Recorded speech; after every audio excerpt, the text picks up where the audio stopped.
అలా నేను విశేషరావు కేరళ సంబంధించినటువంటి నిమిషకు ఎంఎన్లో ఉరిశిక్ష పడింది.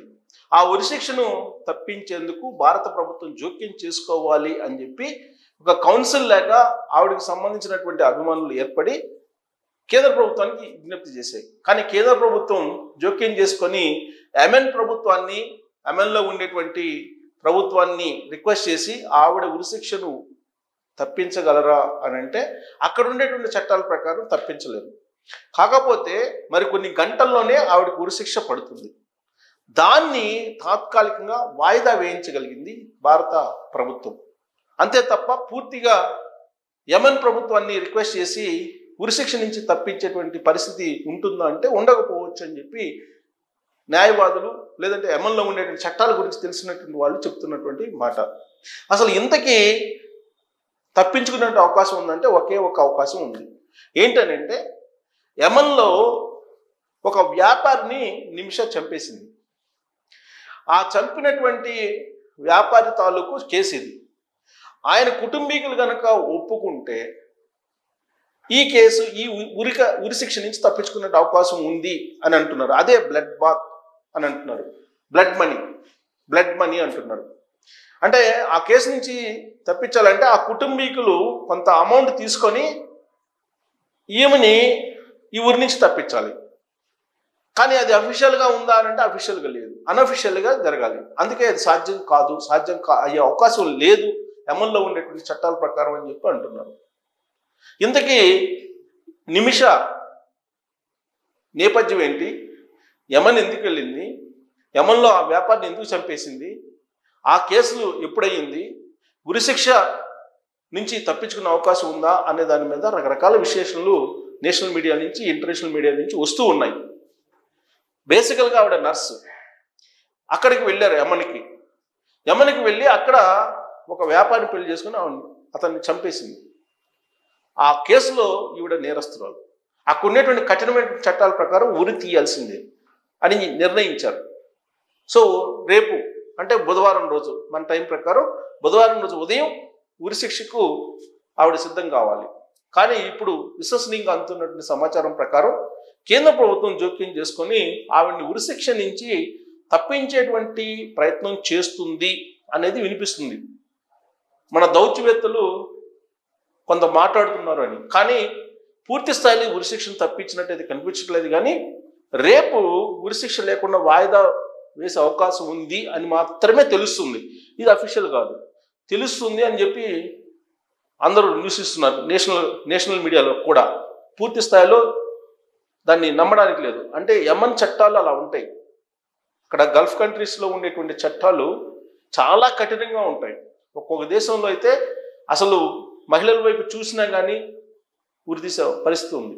మహిళలు ఏదైనా నేరానికి వాళ్ళ మీద లైంగిక వేధింపులు చేసినా కానీ ఉరితీసే పరిస్థితులు ఉన్నాయి. యెమెన్లో ఈ నేరానికి సంబంధించి నిమిషకు ఉరిశిక్ష పడింది. దానికి సంబంధించినటువంటి వివరాలు చూద్దాం మనం. సో ఇది నర్సు నిమిషను రక్షించడానికి బ్లడ్ మనీ ఒకటే మార్గం. ఇది ఒక్కటే మార్గం అట బ్లడ్ మనీ అనేది. నేను చెప్పాను ఆల్రెడీ బ్లడ్ మనీ ఏంటి అనేది. సో సుప్రీంకు సేవ్ నిమిష కౌన్సిల్ నివేదన. సేవ్ నిమిష అని ఒక కౌన్సిల్ లాగా కొంతమంది ఏర్పడ్డాడు, సేవ్ నిమిష అని. ఆ కౌన్సిల్ ఏం చేసిందంటే సుప్రీంకోర్టుకి నివేదన చేసింది. ఎవరి ద్వారా మాట్లాడాలన్నదే ప్రశ్న. సో ఎవరి ద్వారా మాట్లాడాలి? ఇప్పుడు అక్కడ చట్టాలను కాదని చెప్పి ఉరిశిక్షను తప్పించమని చెప్పి ప్రభుత్వం అఫీషియల్గా అయితే అడగలేదు. ఎందుకంటే ఆల్రెడీ ఆవిడ నేరం చేశారు కాబట్టి అసలు ఎలా తప్పించాలనేది అర్థం కానిటువంటి సిచ్యువేషన్. యెమెన్లో మరణశిక్ష ఎదుర్కొంటున్న భారతీయ నర్సు నిమిష ప్రియ 38 సంవత్సరాలను కాపాడేందుకు హత్యా పరిహార ధనం, తెలుగులో బ్లడ్ మనీ అంటే హత్యా పరిహార ధనం చెల్లించడం ఒక్కటే ఏకైక పరిష్కారం అని సేవ్ నిమిష ప్రియ ఇంటర్నేషనల్ యాక్షన్ కౌన్సిల్ అంట. ఇది ఇంటర్నేషనల్ యాక్షన్ కౌన్సిల్ సుప్రీంకోర్టును కోరింది అనే సంస్థ సుప్రీంకోర్టుకు తెలియజేసింది. ఆమె తల్లి ప్రస్తుతం యెమెన్లోనే ఉన్నారని, చనిపోయిన వ్యక్తి కుటుంబ సభ్యులతో ఓ సామాజిక కార్యకర్త ద్వారా మాట్లాడుతున్నారని వెల్లడించింది.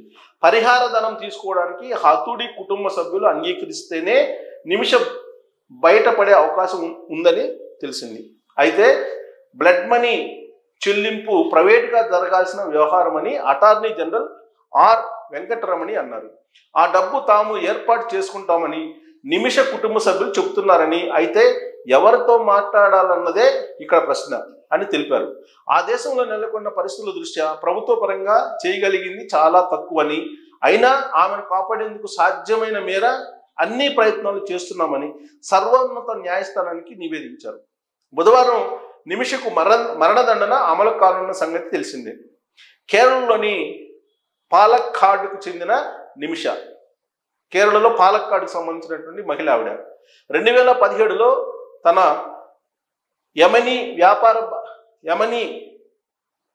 వ్యాపార భాగస్వామిని హత్య చేశారని అభియోగాలపై 2020లో అక్కడ ఆమెకు మరణశిక్ష విధించారు.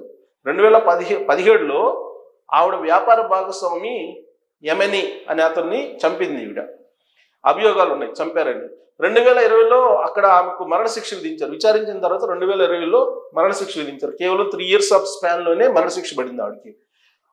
ప్రస్తుతం నిమిష ఆ దేశ రాజధాని సనాలోని జైల్లో ఉన్నారు. ప్రస్తుతం జైల్లో ఉన్నారు ఆవిడ. ఆమెను రక్షించడానికి దౌత్య మార్గాల్లో కృషి చేయాల్సిందిగా భారత ప్రభుత్వాన్ని ఆదేశించాలని కోరుతూ సేవ్ నిమిష ప్రియా ఇంటర్నేషనల్ యాక్షన్ కౌన్సిల్ సంస్థ సుప్రీంకోర్టును ఆశ్రయించింది. ఈ పిటిషన్పై ధర్మాసనం సోమవారం విచారణ జరిపింది, అంటే నిన్న జరిపింది. కేంద్రం తరఫున అటార్నీ జనరల్ హాజరయ్యారు. యెమెన్ ప్రస్తుతం హౌతీల పాలనలో ఉంది యెమెన్. ఆ ప్రభుత్వాన్ని ఎవరూ దౌత్యపరంగా గుర్తించట్లేదని ఆయన తెలిపారు. సో దౌత్యపరంగా గుర్తించినటువంటి దేశాలతోటే దౌత్యపరమైన సంబంధాలు ఉంటాయి. కాకపోతే యెమెన్ని దౌత్యపరమైనటువంటి దేశంగా గుర్తించట్లేదు. కాబట్టి ఆ విషయాన్ని సుప్రీంకోర్టు కూడా తెలిపారు. హౌతీల పాలనలో ఉన్నది. మరణశిక్ష అమలును కొంతకాలం సస్పెండ్ చేయడానికి వీలుందో లేదో కనుక్కునేందుకు ఆ ప్రాంత పబ్లిక్ ప్రాసిక్యూటర్కు కేంద్రం ఇటీవల లేఖ రాసిందని తెలిపారు. సాధ్యమైన అన్ని ప్రయత్నాలు చేస్తున్నామని, అక్కడ పలుకుబడి కలిగిన కొందరు షేక్లను కూడా రంగంలోకి దించామని వివరించారు. సో షేక్లను కూడా రంగంలోకి దించారంట సేవ్ చేయడానికి నిమిషను. ఎందుకంటే సేవ్ నిమిష ఇంటర్నేషనల్ కౌన్సిల్గా ఏర్పడ్డారు. ఆ కౌన్సిల్ ఇప్పుడు బాగా ప్రయత్నం చేస్తుంది ఆవిడని తీసుకురావడానికి. సేవ్ నిమిష ప్రియా ఇంటర్నేషనల్ యాక్షన్ కౌన్సిల్ అని. సో 2008లో యెమెన్కు నిమిష 2008లో యెమెన్ వెళ్ళారు. రాజధాని సనాలో సొంత క్లినిక్ ఏర్పాటు చేసుకునేందుకు 2015లో ఆ దేశస్థుడైన తలాల్ అబ్దో మహదీ సాయం తీసుకున్నారు. ఆ ఏడాది నిమిష 4 రోజుల సెలవుపై కేరళ వచ్చినప్పుడు మహదీ కూడా ఆమెతో పాటు వచ్చాడు. ఆ తర్వాత అతడితో ఆమెకు విభేదాలు వచ్చాయి. తన పాస్పోర్ట్ స్వాధీనం చేసుకోవడానికి 2017లో అతడికి నిమిష మత్తు ఇంజెక్షన్ ఇచ్చింది. ఓవర్ డోస్తో అతడు మరణించాడని ఆమె కుటుంబ సభ్యులు చెబుతున్నారు. నిమిష మరో నర్సు సాయంతో మృతదేహాన్ని ముక్కలు చేసి భూగర్భ ట్యాంకులో పడేసినట్లు యెమెనీ కోర్టు అధికారిక పత్రాలు చెప్తున్నాయి. దేశం వదిలి పారిపోతుండగా ఆమెను పట్టుకున్నారు. ట్రయల్ కోర్టు మరణశిక్ష విధించింది. కాగా నిమిష ప్రియను కాపాడేందుకు కేరళకు చెందిన సున్నీ ముస్లింల మత గురువు షేక్ అబూ బకర్ అహ్మద్ ముస్లియార్ ప్రయత్నాలు మొదలుపెట్టారు.